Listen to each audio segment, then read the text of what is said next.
તો આવો જાણીએ કે પંખાને સાફ કરવા માટે એવી કઈ ટ્રીકનો ઉપયોગ કરી શકાય કે જેથી તમારો પંખો એકદમ ક્લીન થઈ જાય. નમસ્કાર દર્શક મિત્રો, ખબર ઉપરથી હું દ્રષ્ટિએ આપ સૌનું સ્વાગત કરું છું. દર્શક મિત્રો, સમયાંતરે ઘરની સાફ સફાઈ કરવી ખૂબ જરૂરી છે, જેથી આપણા ઘરમાં સ્વચ્છતા રહે, ઘરમાં પોઝિટિવ વાતાવરણ બનેલું રહે અને ઘરના સભ્યો પણ સારા રહે. હવે આવામાં આપણે નીચે બેસીને અથવા તો જે સામે દેખાતું હોય એની તો સ્વચ્છતા કરી લઈએ, પરંતુ દિવાલો ઉપર લટકેલા પંખાનું શું? હવે આ પંખાને સાફ કરવા એટલે એક મોટું અચીવમેન્ટ કહી શકાય. આવો જાણીએ એની સરળતાની રીત.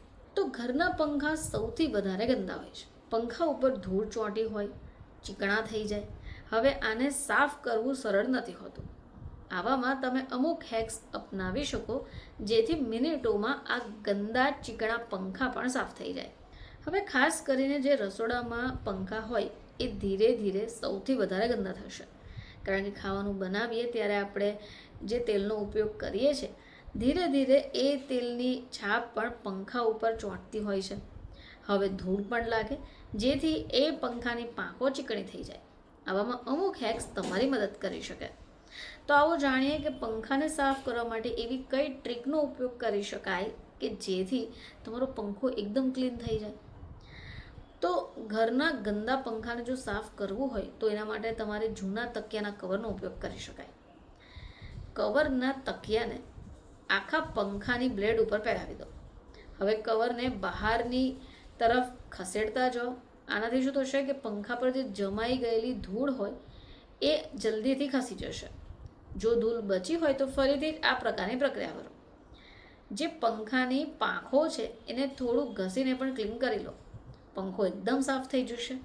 હવે આના કારણે જે ગંદકી છે એ કવરમાં જ પડશે, જેનાથી તમારો બેડ અથવા તો તમારી ટાઇલ્સ પણ ખરાબ નહીં થાય. હવે વાત કરીએ આપણે ડસ્ટ ક્લીનરની. તો સૌથી પહેલાં તમારે પંખા ઉપર લાગેલી ધૂળને ડસ્ટ ક્લીનરથી સાફ કરી લેવાની છે. પછી કોઈ પણ કપડાં અથવા માર્કેટમાં મળવાવાળા ડસ્ટ ક્લીનરનો ઉપયોગ કરી શકાય. પંખા પર લાગેલી ધૂળ અથવા માટીને પણ સાફ કરી શકાશે. આમ કરવાથી ગંદકી ઘણી લિમિટ સુધી દૂર થઈ જશે. હવે ડસ્ટરને પાંખોની ઉપરવાળા હિસ્સા અને પાંખો પર સારી રીતે ક્લીન કરી લો. આવો વાત કરીએ બેકિંગ સોડા અને લીંબુના મિશ્રણની. તો સીલિંગ ફેનને ક્લીન કરવા માટે એક લિક્વિડ તૈયાર કરો. એક મોટું બાઉલમાં થોડો લિક્વિડ સોપ અથવા તમે ઈચ્છો તો સર્ફ પણ નાખી શકો અને એમાં થોડું લીંબુનો રસ એડ કરો. થોડું બેકિંગ સોડા ભેગું કરો અને એક મિશ્રણ રેડી કરો.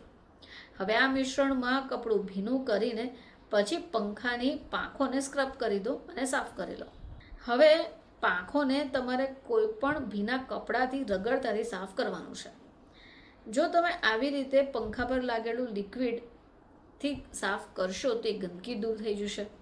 હવે તમે ઈચ્છો તો 1-2 વાર તમે ધોઈ પણ શકો અને ફરીથી એનો ઉપયોગ પણ કરી શકો.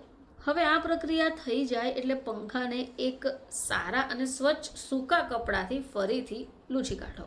તમે ઈચ્છો તો એ પંખાની ઉપરની સાઈડથી પણ એને સાફ કરી શકો, જેથી એકદમ સ્વચ્છતા થઈ જાય અને નવો પંખો લગાવ્યો હોય એવી જ રીતે ચમકવાનું શરૂ કરી દે.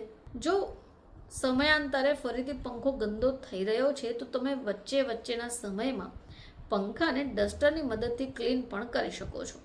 જો તમે આવી હેકનો ઉપયોગ કરશો તો તમારો પંખો ગંદો નહીં રહે અને જો સમયાંતરે એને સાફ કરતા રહેશો તો તમારે વધારે મહેનત કરવાની જરૂર પણ નહીં રહે. ફરીથી આપ સમક્ષ હાજર થઈશું. ત્યાં સુધી જોતા રહેજો ખબર છે .com.